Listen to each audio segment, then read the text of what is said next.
The straight lines के बारे में बात कर रहे हैं आज। इसमें है point of intersection. Point of intersection दो लाइनों के बीच में। तो यदि आप एक लाइन माने a1x प्लस b1y, यानी ये स्टैंडर्ड फॉर्म है, हम स्टैंडर्ड फॉर्म में लिखेंगे प्लस c1 इक्वल 0, और दूसरी लाइन हो गई a2x plus b2y plus c2 equal 0। अब ये एक लाइन इस तरीके से हो गई, दूसरी लाइन इस तरीके से हो गई। ये जो पॉइंट ऑफ इंटरसेक्शन है इसको निकालना है, तो ये मैं इसका कोऑर्डिनेट आपको बता रहा हूं। इसका कोऑर्डिनेट मान लीजिए x और y है। तो x जो होगा इसका होगा b1c2 minus b2c1 divided by a1b2 minus a2b1। तो ध्यान रखिएगा, c1a2 minus c2a1 bye a1b2 minus a2b1। तो ये आपके हो गए। अब आप देखें, ये तभी हो सकता है, ये पॉइंट तब आएगा जब आपकी ऐसी लाइन होगी जो इंटरसेक्ट करेगी। यदि आपके दो लाइनें हैं जो इंटरसेक्ट नहीं करती है, अगर दो लाइनें हैं जो इंटरसेक्ट नहीं करती है, to find the coordinate of a point of intersection of two non parallel lines, तब तो ये हम यूज करेंगे। लेकिन अगर वो इंटरसेक्ट नहीं करती है तो वो पैरेलल होंगी, आप स्लोप से चेक कर सकते हैं, दोनों के स्लोप सेम होंगे, लेकिन उसके बारे में हम थोड़ा आगे चर्चा करने की कोशिश करेंगे, वो भी पॉइंट आएगा। तो ये आपके दो इंटरसेक्शन वाले पॉइंट हो गए, पॉइंट ऑफ इंटरसेक्शन।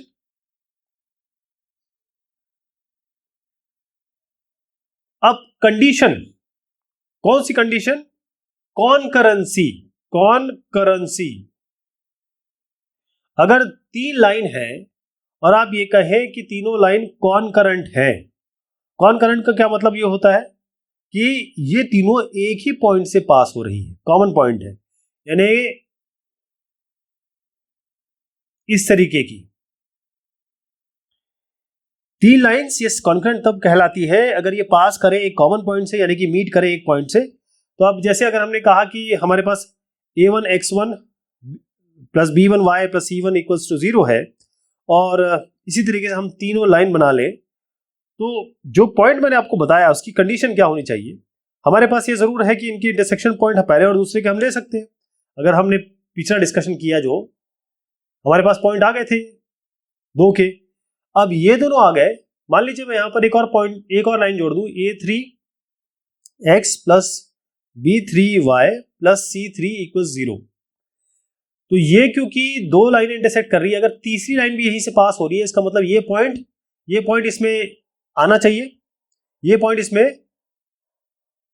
लागू होता है, इसका मतलब सेटिस्फाई करना चाहिए। तो इसको हम ऐसे लिख सकते हैं a3, अब मैं x की जगह ये रख रहा हूं, b1c2 माइनस b2c1 बाय, यहां पर करेंगे a1b2 माइनस a2b1, ये x की जगह रख दिया।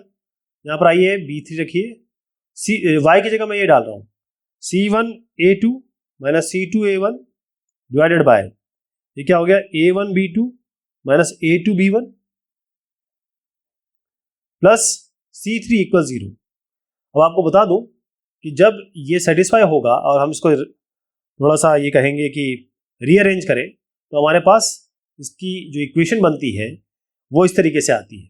आपको डिटरमिनेंट का आइडिया होगा, या तो डिटरमिनेंट आप याद कर लें, या जो मैंने अभी फॉर्मूला बताया उसी से आपको तय करना पड़ेगा, उसी से निकालना पड़ेगा। a1 a2 a3, b1 b2 b3 और c1 c2 c3, इसका डिटरमिनेंट को कर दीजिए 0। ये तीनों लाइन जो होंगी आपकी क्या हो जाएंगी, कॉनकरेंट हो जाएंगी। इसी तरीके से एक और इसका कंडीशन बन सकती है कि आप L1 को माने जो पहली लाइन इक्वेशन बनाई मैंने, जो आपकी a1 x1 plus b1 y1 plus c1 equal 0, ये L1 हो गया। इस तरीके से L2 हो गया और L3, ये तीन लाइन हो गई। मैं इसको L1 कह देता हूँ, इसको L2 कह देता हूँ, इसको L3 कह देते हैं। ये तीन लाइन हो गई आपकी। ये जो तीन लाइन है ये कॉनकरेंट होगी तब होगी जब देयर एग्जिस्ट λ1 λ2 λ3, ये तीनों 0 नहीं होने चाहिए, और λ1 L1 पूरी इक्वेशन लिखनी पड़ी आपको, इसकी पूरी इक्वेशन लिखेंगे यहाँ पर। लैम्डा L1 जैसे मैंने a1x plus b1y plus c equal 0 कहा, तो ये पूरी चीज लिखेंगे आप यहाँ पर। Lambda L1 plus lambda L2 plus lambda L3 equal 0। ये भी कंडीशन है जिसके जरिए हम कंडीशन ऑफ कॉन्करेंसी को निकाल सकते हैं। अब हम देखने वाले हैं लाइंस जो पैरेलल है और जो परपेंडिकुलर है किसी एक लाइन के।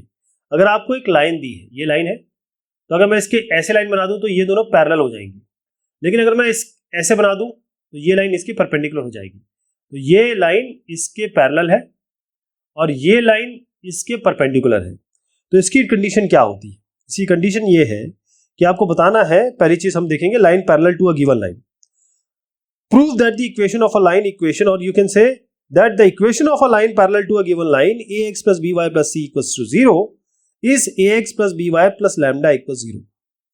अगर कोई भी लाइन आपको दी है ax plus by plus c equals 0, तो अगर आपको इसकी ऐसी लाइन निकालनी है जो इसके पैरेलल हो, मान लीजिए ये लाइन इसकी इक्वेशन हो गई है, इसको L1 मान लेते हैं, इसको L2 मान लेते हैं, इसको L3 मान लेते हैं।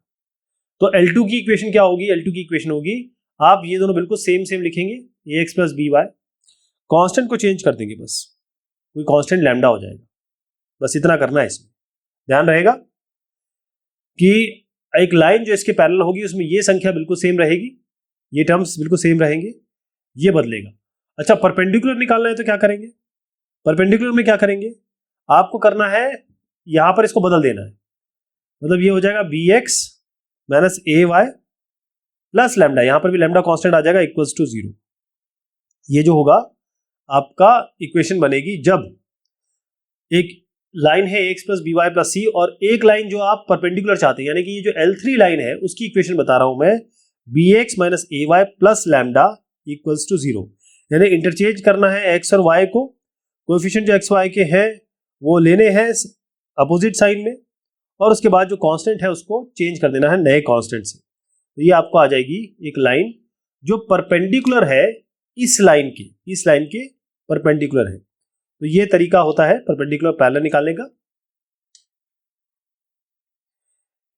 इसके बाद अब बात आती है angle between two straight lines when their equations are given. तो आपके पास दो इक्वेशन है, अब इसी से निकल के चीज आएगी। पहले आपको मैं बता दूं कि हमको एंगल निकालना है, एंगल टू स्ट्रेट लाइंस के बीच में जब उनकी इक्वेशन आपको दी गई हो। तो उसके लिए क्या करेंगे? सबसे पहले देखिए, सबसे पहले काम करना है आपको कि आपके पास इक्वेशन दोनों है, फिर से लिख देता हूं मैं equation a1x plus b1y plus c1 equal 0, ये पहली इक्वेशन हो गई। a2x plus b2y plus c2 equal 0 हो गई, ये इक्वेशन हो गई। एंगल निकलेगा tan थीटा, इसको ध्यान रखना है, याद रखना है, ये होगा a2 b1 minus a1 b2 bye a1 a2 plus b1 b2, और ये रखना है आपको मॉड में, प्लस माइनस आएगा, ध्यान रखिएगा इसमें, राइट। तो आप थीटा निकालना है तो tan इनवर्स कर लीजिएगा इसका। तो कहने का मतलब क्या है कि हमने इन दोनों के स्लोप निकाले और हमने फॉर्मूला लगाया tan थीटा होता है m1 minus m2 by 1 plus m1 m2। m1 इसका निकाला, m2 इसका निकाला, अभी तक आप सीख गए होंगे m1 m2 कैसे निकालते हैं। y equal to mx plus c बनाइए इसको, और जो m इसका आएगा, जैसे इसका m1 जो बन के आएगा वो माइनस a1 बाय b1 बन के आएगा, इसका m2 जो है वो माइनस a2 बाय b2 बन के आएगा, और tan theta equals to m1 minus m2 by 1 plus m1 m2 में रखेंगे, उसको रीअरेंज करेंगे तो ये चीज आ जाएगी। ये आपकी एंगल हो गया दो स्ट्रेट लाइंस के बीच में जब उनकी इक्वेशन दी हुई। अब जो कंडीशन होगी पैरेललिज्म की, पैरेलल कब होंगे? पैरेलल कब होंगे? जब आप कहेंगे कि ये m1 m2 बराबर हो जाएंगे, इसका m1 m2, इसका m1 m2 मैंने यहां पर दिया, इनको बराबर कर लीजिए। m1 m2 अगर आप बराबर करेंगे तो आपकी कंडीशन हो जाएगी जैसे माइनस a1 बाय b1 बराबर माइनस a2 बाय b2, यानी a1 बाय a2 बराबर b1 बाय b2। इसे मैंने क्या किया, माइनस माइनस कैंसिल कर दिया, b1 को a2 को नीचे ले गया और b1 को ऊपर ले गया, ये कंडीशन बन गई। अब कंडीशन लेंगे परपेंडिकुलर के लिए, परपेंडिकुलर कर देते हैं इसको। उसके लिए क्या होगा, m1 m2 ये -1 होना चाहिए। m1 क्या है आपके पास, इसका m1 होगा minus a1 by b1 into minus A2 by B2 ये बराबर होगा -1 के। और इसको अगर सॉल्व करेंगे तो आप देखेंगे A1 A2 plus B1 B2 बराबर 0 हो गया। ठीक, तो यहां पर आप देखें, अगर इस डिस्कशन से, इसी डिस्कशन से मैं अगर आगे बढ़ूं तो ये दोनों लाइनें कोइंसिडेंट होंगी। ये तब कोइंसिडेंट होगी, मतलब दोनों लाइन एक ही हो जाएंगी तब। कोइंसिडेंट पहला केस बता रहा हूं, कोइंसिडेंट वाला। इसमें होगा A1 बाई A2 बराबर B1 बाई B2 बराबर C1 बाई C2। यहां से अगर दूसरा केस बनता है इसमें कि ये पैरेलल है, कोइंसिडेंट हो गया, पैरेलल हो गया। पैरेलल में आपको बनेगा A1 बाई A2 तो दिख रहा है आपको, A1 बाई A2 बराबर B1 बाई B2 तो दिख रहा है, लेकिन ये C1 बाई C2 के बराबर नहीं होगा, यानी कि लाइनें अब पैरेलल होंगी, कोइंसिडेंट नहीं होगी, पैरेलल होंगी। तीसरा केस जो इसमें बनता है वो है इंटरसेक्टिंग का, यानी वाकई में इंटरसेक्ट कर रही है, तो तब क्या होगा, A1 बाई A2 ये बराबर नहीं होगा B1 बाई B2 से। और चौथा कंडीशन जो हम ले रहे हैं वो है परपेंडिकुलर का, जो मैंने अभी आपको बता दिया, वो ये वाला होगा A1 A2 plus B1 B2 बराबर 0। ये क्वेश्चंस में बहुत ज्यादा काम आएगा, ध्यान रखिएगा। इस क्वेश्चन में आपको ये डायरेक्टली यूज करना पड़ेगा, कई क्वेश्चंस ऐसे आएंगे जिसमें डायरेक्टली यूज करना पड़ेगा। Position of 2 points relative to a line, position of 2 points relative to line. तो कैसे हम, पहले मैं बता दूं, हमको पोजीशन निकालनी है 2 पॉइंट्स की एक लाइन से रिलेटिव, यानी हमको ये देखना है कि 2 गिवन पॉइंट्स हैं, ये एक साइड में है या अपोजिट साइड में, यानी कि ऐसे हमने लिया ये पॉइंट और ये पॉइंट, क्या दोनों अपोजिट साइड में है कि एक ही साइड में है, ये हमें तय करना है। इक्वेशन हम मान के चलेंगे वही ax plus by plus c equal 0। तो इससे ये बनता है कि आप देखें, सबसे पहले क्या करेंगे कि यहां पर आपके पास जैसे ये x1 y1, इसको मान लीजिए, इसको x2 y2 मान लीजिए, इन्हीं को चेक करना है, इनको जरा ज्वाइन कर दीजिए। तो इससे क्या होगा, ये लाइन अगर इसे इंटरसेक्ट कर रही है, ये लाइन इसे इंटरसेक्ट कर रही है, तो इसका मतलब ये है कि ये पॉइंट इसको इंटरनली डिवाइड कर रहा है, इंटरनली। और दूसरा केस क्या बनेगा, दूसरा ये केस बनेगा कि जब साइन अलग हो जाएंगे। कहने का मतलब ये है कि अगर मैं कहूं आपसे कि ax1 plus by1 plus c by ax2 plus by2 plus c, आपको करना क्या है, ये x1 y1 इसमें रखिए, फिर x2 y2 इसमें रखिए, x और y की जगह। अगर ये आपका लेस देन 0 आ जाता है, लेस देन 0 आ जाता है, दूसरा केस क्या बनेगा, यही आपका फर्स्ट केस ये हो गया। दूसरा केस हो सकता है ये ग्रेटर देन 0 आ जाए।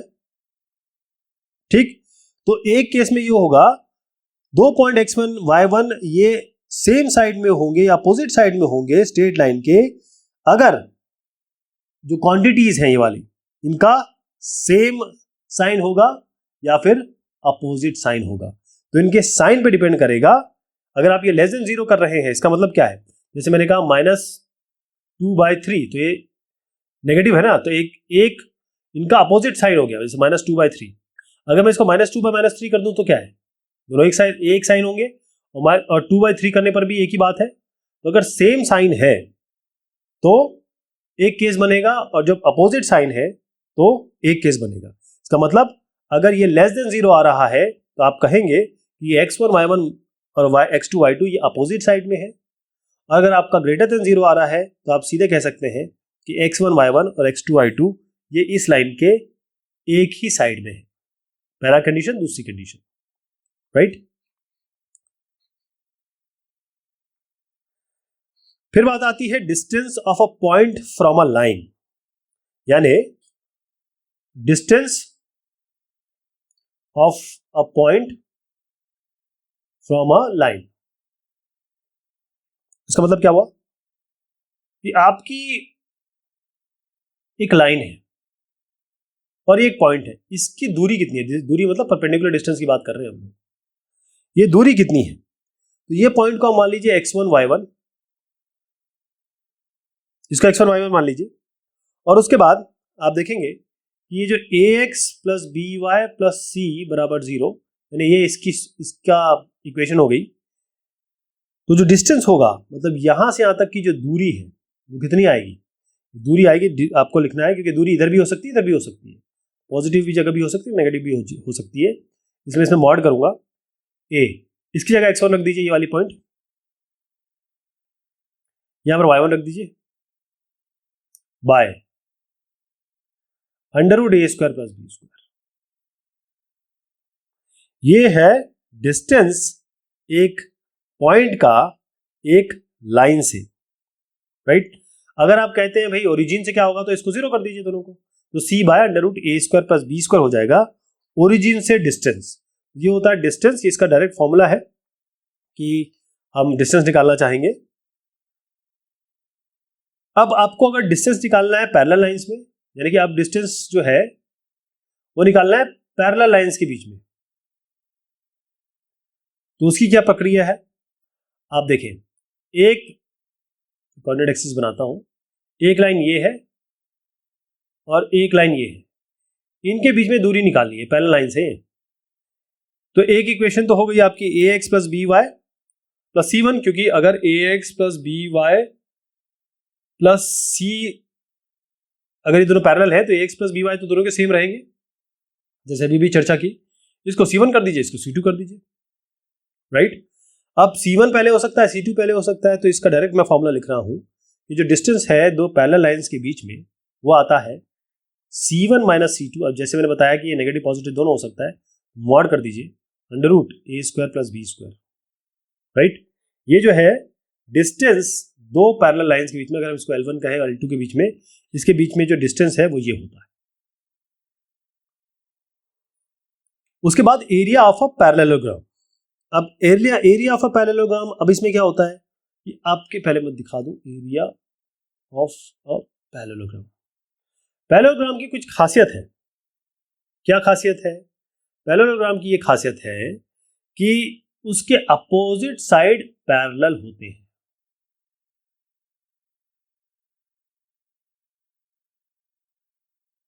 इस तरीके से तो आपको क्लियर पता है कि अगर ये मेरी लाइन जो है, इसको मैं मान लेता हूं a1x + b1y + c1, तो ये वाली क्या लाइन होगी, इसमें a1x + b1y तो आप जोड़ ही दीजिए, ये तो दोनों बराबर होंगे।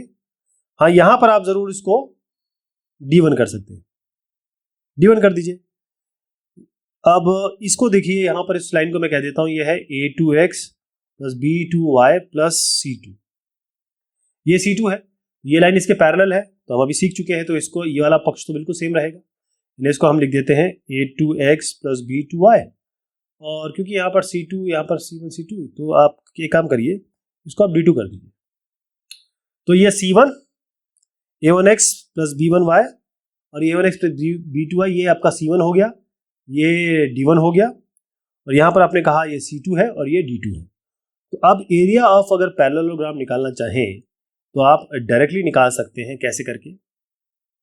अब मैं एरिया निकाल रहा हूं पैरेललोग्राम का, एरिया ये आएगा आपका c1 - d1 और c2 - d2 बाय, इसको आप लिखेंगे a1 a2, ये डिटर्मिनेंट है इसका b1 b2, या इसको अगर मैं लिख दूं ये होगा a1 b2 - a2 b1, और ध्यान रहे ये दोनों की दोनों जो है ये मॉड में आएंगे।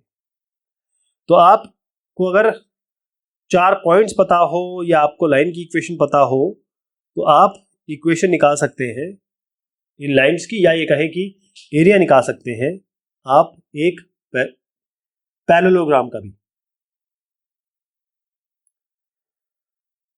अगला इसमें बात आती है कि इक्वेशन एक स्ट्रेट लाइन की, जो एक पॉइंट मान लीजिए x1 y1 से पास हो रही है, एक x1 y1 से पास हो रही है, और ये अल्फा एंगल बना रही है किसी एक स्ट्रेट लाइन से, यानी एक straight line y = mx + c है।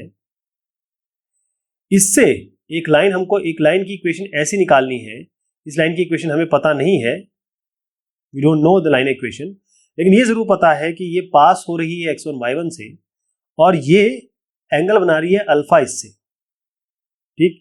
इसका मतलब अगर मैं डायग्राम से समझाऊं आपको, तो यहां पर आपके पास एक लाइन है y equals M X plus C, इसको ऐसे बना देते हैं। और फिर आपके पास एक लाइन ऐसी है जो अल्फा बना रही है, ये अल्फा, ये लाइन है y equals M X plus C. और एक और चीज है, ये जो लाइन है वो पास हो रही है x1 y1 से। तो इस लाइन की इक्वेशन क्या होगी, इस लाइन की इक्वेशन क्या होगी, क्योंकि ये y x equal to M X plus C से अल्फा बना रही है। तो इसकी इक्वेशन होगी, देखिएगा डायरेक्ट लिखता हूं मैं, y माइनस y1 बराबर m, अच्छा दो लाइनें आएंगी, एक लाइन ये भी हो सकती है अल्फा, और एक लाइन ऐसी भी हो सकती है, ये भी तो अल्फा हो सकता है। तो इसके दो लाइन बनती है, ध्यान रखिएगा, दो लाइन बनेगी। तो मैं इसको दोनों को एक साथ लिख देता हूं, y माइनस y1, यहां पर हम करेंगे x माइनस x1, ये तो रहेगा ही रहेगा। यहां पर देखिएगा, यहां पर आएगा m, एक में प्लस आएगा tan alpha by 1 minus m tan alpha, और एक में माइनस आएगा। एक लाइन होगी m प्लस टेन अल्फा वाली, एक होगी m माइनस टेन अल्फा वाली। तो ये दो लाइनें बनेंगी आपकी, जो एक लाइन से अल्फा एंगल बना रही है y equal to M X plus C से, और जो पास हो रही है किससे, x1 और y1 से। ये चीज हो गई। इसके बाद एक मैं आपको बताता हूं फैमिली, हम बात कर रहे हैं फैमिली ऑफ लाइंस की, family of lines through the intersection of a given lines. मतलब आप इक्वेशन निकालना चाहते हैं फैमिली ऑफ लाइंस की। फैमिली ऑफ लाइंस मतलब बहुत सारी लाइंस जो दो लाइन के इंटरसेक्शन से पास हो रही है, मतलब ये लाइन है और ये लाइन है। तो यहां से ये अनगिनत, ये क्योंकि पॉइंट है, अनगिनत लाइनें हो सकती है, ऐसी भी हो सकती है, कैसे भी हो सकती है, इस तरीके से हो सकती है ना। तो ये जो लाइन है इसको हम L1 कहते हैं, इसको हम L2 कह देते हैं। L1 L2 जो है इसमें A1x B1y प्लस C1 मान लेते हैं, और दूसरी लाइन को हम A2x plus B2y plus C2 मान लेते हैं। तो जो फैमिली ऑफ लाइन बनेगी, जो इस दोनों स्ट्रेट लाइन की इंटरसेक्शन से पास होगी, इसलिए आपको क्या करना है, आपको करना है L1 प्लस L1 मतलब आप समझ गए ना, L1 होगा A1x, मैं लिख ही देता हूं इसको, A1x plus B1y plus C1 plus lambda A2x plus B2y plus C2 equals 0, right. अब एक इसमें, क्योंकि ये चीज समझ में नहीं आ रही है ना कि इसका मतलब क्या हुआ, तो इसका एक एग्जांपल लेना आवश्यक बन जाता है। एक छोटा सा एग्जांपल लेता हूं मैं। आपको इक्वेशन निकालनी है स्ट्रेट लाइन की, क्वेश्चन ये है, इक्वेशन निकालनी है स्ट्रेट लाइन की जो पास होती है 2 और -3 से, और point of intersection x plus y plus 4, यानी कि दो लाइनें दी है, जैसे ये है, इसको मान लीजिए ये है x प्लस वाई प्लस 4, और ये लाइन है आपकी x, ये 3x कर दीजिए, 3x minus y minus 8 equals to 0।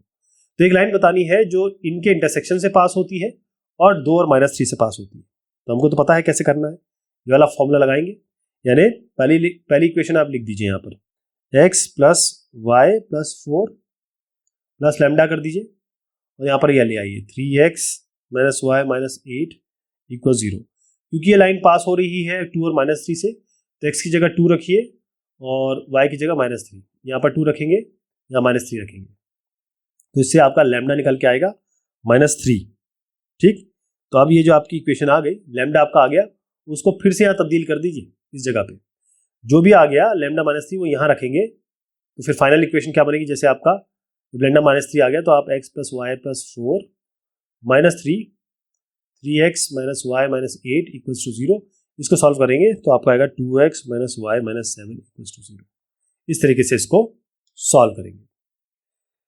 तो ये कुछ हमने फॉर्मूले लिए आपके स्ट्रेट लाइंस के। अब हम क्वेश्चन करेंगे, तब तक के लिए शुक्रिया, मेहरबानी आप सभी।